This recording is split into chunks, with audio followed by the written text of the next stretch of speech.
La semana pasada, el 5 de junio, se cumplieron nada más y nada menos que 300 años del nacimiento de Adam Smith, padre de la economía, padre del liberalismo y uno de los pensadores más influyentes de la modernidad. ¿Quién fue Adam Smith? ¿Y cuáles eran sus ideas? A continuación, te cuento un poco de su vida y repasamos algunos de sus principales aportes a la ciencia económica. Adam Smith nació el 5 de junio de 1723 en la ciudad de Kirkcaldy, en Escocia. Allí, en la Universidad de Glasgow y en el Balliol College, estudió filosofía y ética. Y de hecho, si bien hoy Smith es mundialmente conocido por sus aportes a la economía, lo cierto es que fue profesor de filosofía moral por muchos años en la Universidad de Glasgow. Y en su primera gran obra, La teoría de los sentimientos morales, publicada en 1759, Smith prácticamente no aborda temas económicos. Fue recién en 1776 que Smith publicó su obra magna, una investigación sobre la naturaleza y las causas de la riqueza de las naciones, un trabajo que hizo escuela y pasó a la historia por sus aportes a la ciencia de la economía política. Veamos ahora algunas de las ideas principales que se encuentran en este libro. La primera idea fundamental es la de la división del trabajo, que se encuentra apenas abrimos la riqueza de las naciones. Para explicar el concepto, Smith recurre al caso de una fábrica de alfileres en donde los distintos obreros han decidido dividirse el complejo trabajo de fabricar un alfiler en varias tareas distintas y más sencillas de lo que implicaría producir todo el alfiler desde cero. Smith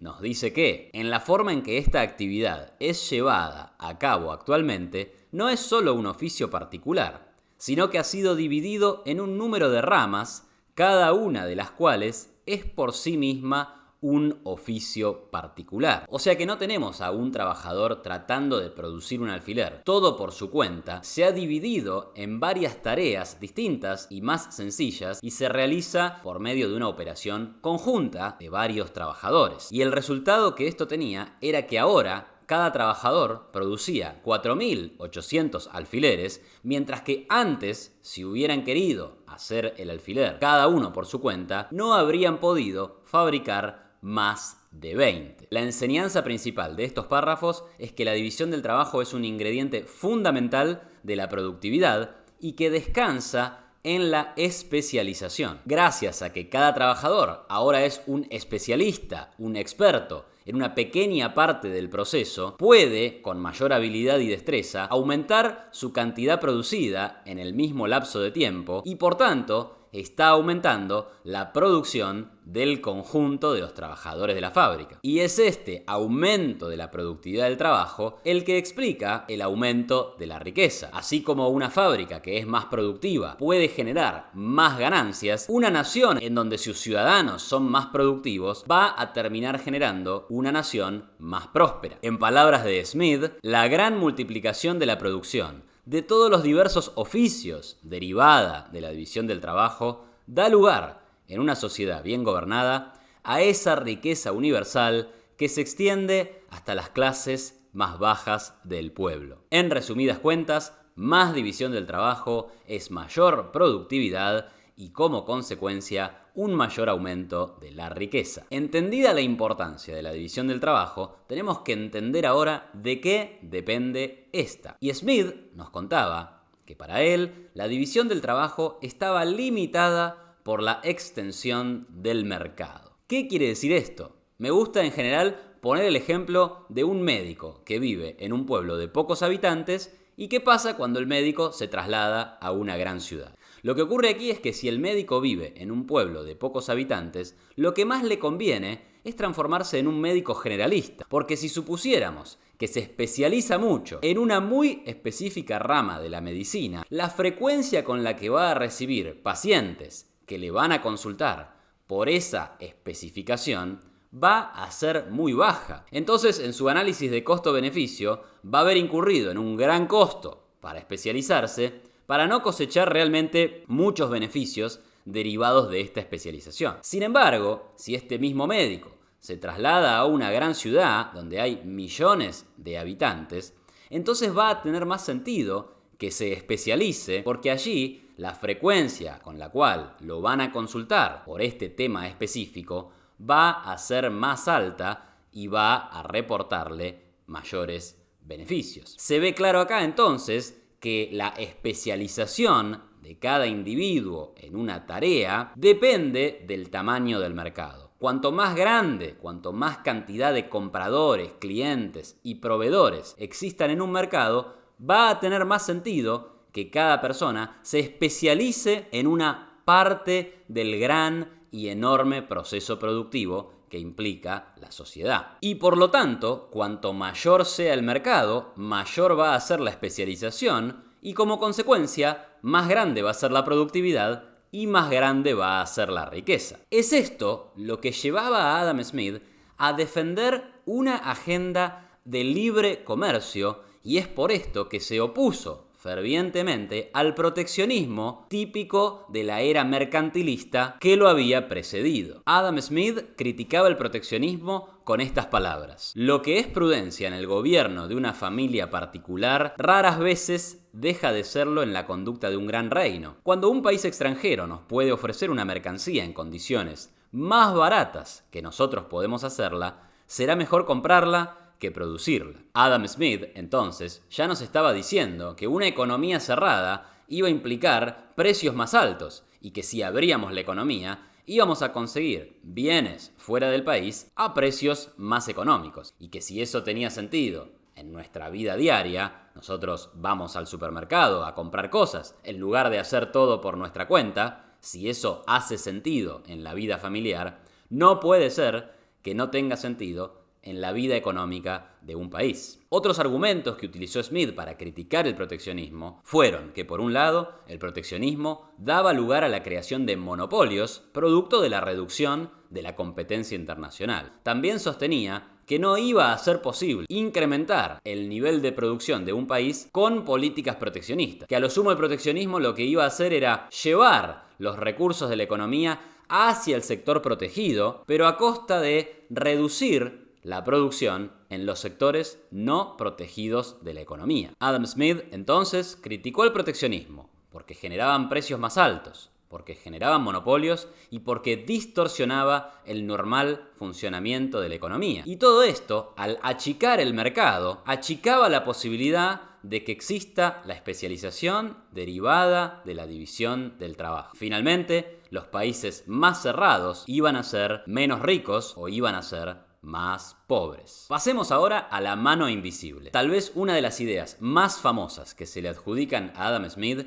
es la metáfora de la mano invisible. ¿Qué dijo Adam Smith sobre la mano invisible? Él sostenía que cuando un empresario prefiere la actividad económica de su país a la extranjera, únicamente considera su seguridad y cuando dirige la primera de tal forma que su producto represente el mayor valor posible, solo piensa en su ganancia propia, pero en este, como en muchos otros casos, es conducido por una mano invisible a promover un fin que no entraba en sus intenciones. Smith nos está diciendo que tanto los productores como los consumidores, cuando llevan a cabo acciones, lo hacen persiguiendo solamente su propio beneficio o solamente persiguen la maximización de sus utilidades o ganancias, que es un hecho de la realidad, que las personas y las empresas son autointeresadas y persiguen su propio interés. Pero acá agrega el punto importante: eso no es un problema para la economía y para las sociedades, porque persiguiendo el fin individual se iba a terminar generando un beneficio para el conjunto. Smith decía, mas no implica mal alguno para la sociedad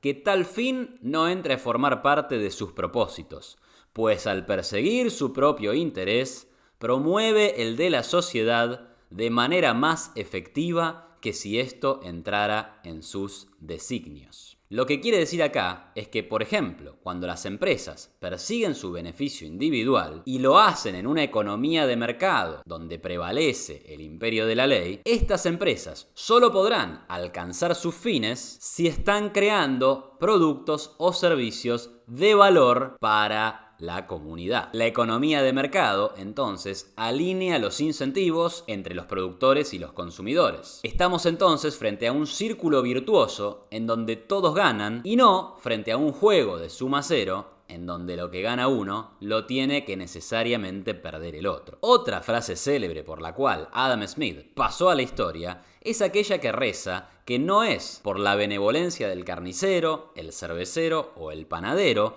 lo que nos procura nuestra cena, sino el cuidado que ponen ellos en su propio beneficio. En este párrafo vuelve a aparecer la idea de la mano invisible. Es que el carnicero, el cervecero o el panadero no obran expresamente por interés público, sino que solo buscan obtener un beneficio individual, una ganancia privada. No obstante, en la búsqueda de esa ganancia privada, también satisfacen y consiguen el beneficio individual de todos los clientes que se acercan a sus negocios. Algo curioso de esta frase es que es el corolario de una historia que Adam Smith crea acerca de una sencilla chaqueta de lana. Es que si bien parece un producto sencillo y que puede usar en esa época casi toda la población, en realidad conlleva un complejísimo y largo proceso de producción en el cual están involucrados los pastores, los seleccionadores de lana, los peinadores, los tintoreros, los desmontadores, los hilanderos, los tejedores, los confeccionadores y tantas otras personas que deben unir sus oficios para completar incluso un producto tan corriente. Muchos años más tarde, la historia de la chaqueta fue retomada por un empresario y escritor norteamericano que creó la fábula titulada Yo el lápiz. Allí, Leonard Read, fundador de la Fundación para la Educación Económica en los Estados Unidos, describe o cuenta la historia de un sencillo lápiz de madera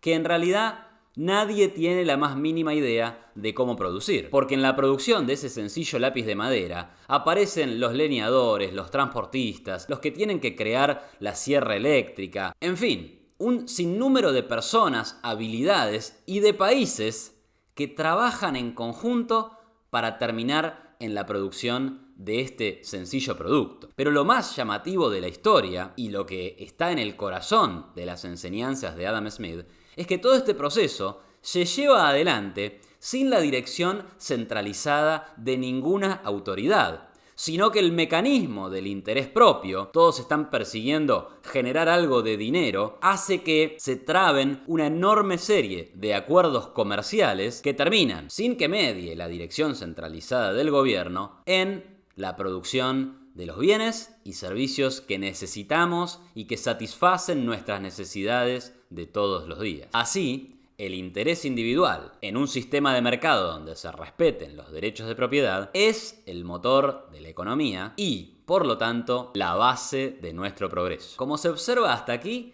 el Estado ha tenido muy poco que ver con el proceso de creación de riqueza. Y uno podría preguntarse, ¿qué pensaba Adam Smith del Estado? Y la verdad es que sus opiniones no eran del todo favorables. En un pasaje de La riqueza de las naciones, Smith sostiene que las grandes naciones nunca se empobrecen por el despilfarro y la mala administración del sector privado, aunque a veces sí por el derroche y la mala gestión del sector público. Todo o casi todo el ingreso público, en la mayoría de los países, se dedica a mantener trabajadores improductivos. Y como esa gente no produce nada, vive solo del producto del trabajo de otras personas. Smith consideraba entonces que el Estado no debía involucrarse en la actividad privada, que es el despilfarro de los políticos y los funcionarios, lo que genera la pobreza de los países. Algo que autores, políticos o intelectuales liberales actuales también suelen repetir. No obstante, sí consideraba que el gobierno tenía algunas funciones indelegables. Para Smith, el gobierno tenía 3 funciones clave. Una, procurar la defensa nacional. Otra, garantizar la seguridad ciudadana y la justicia. Y por último, llevar adelante ciertas obras públicas. Smith defendía esto diciendo que el soberano únicamente tiene 3 deberes que cumplir. El primero, defender a la sociedad contra la violencia e invasión de otras sociedades. El segundo, proteger en lo posible a cada uno de los miembros de la sociedad de la violencia y de la opresión. Y el tercero, la función de erigir y mantener ciertas obras y establecimientos cuya erección y sostenimiento no puedan interesar a un individuo porque las utilidades no compensan los gastos, aun cuando sean muy remuneradoras para el cuerpo social. Defensa nacional, seguridad y algunas obras que, como no iban a resultar de interés para ser realizadas por el privado, pero que iban a ser valoradas por la sociedad en su conjunto, entonces tenían que quedar en las manos del gobierno. De hecho, Adam Smith fue un defensor de la intervención del gobierno en la educación. Él consideraba que la educación iba a ser un antídoto contra la alienación que iban a sufrir los trabajadores, producto de el muy deseable proceso de división del trabajo. Más allá de que fuera un proceso deseable, tenía consecuencias que podían llegar a ser negativas para los trabajadores y que podían combatirse con una buena educación. Esta educación no iba a ser provista de forma suficiente por el sector privado, entonces tenía que aparecer el Estado como subsidiario de esta actividad. Así, Smith anticipaba las ideas que otros economistas desarrollarían años más tarde bajo el nombre de externalidades, positivas o negativas, y los bienes públicos, los principales argumentos para justificar cierta intervención del gobierno en la economía privada. Más allá de que Smith haya pasado a la historia como un defensor de la no intervención del gobierno en la economía. Para ir cerrando este homenaje a las ideas de este gigante del pensamiento económico, podemos decir que es justo que se lo catalogue como el padre de la economía. Todas las ideas que ofrecimos en este resumen siguen vigentes y gozan de consenso entre los economistas. La relación entre la división del trabajo y la productividad, la relación entre la productividad y la riqueza, la deseabilidad de que existan mercados libres no intervenidos por el gobierno, la deseabilidad de un comercio sin restricciones y finalmente la de un Estado que cumpla ciertas funciones esenciales, son todos conceptos que hoy siguen formando parte del cuerpo principal de la teoría económica. Más allá de que algunos economistas argentinos o latinoamericanos quieran hacernos creer que no. Así que con esto podemos ir cerrando. Le deseamos un feliz 300 aniversario a Adam Smith y a vos te digo que si te gustó este video, no te olvides de comentar, darle me gusta, suscribirte a mi canal y compartirlo en tus redes sociales. Muchas gracias y nos vemos en la próxima.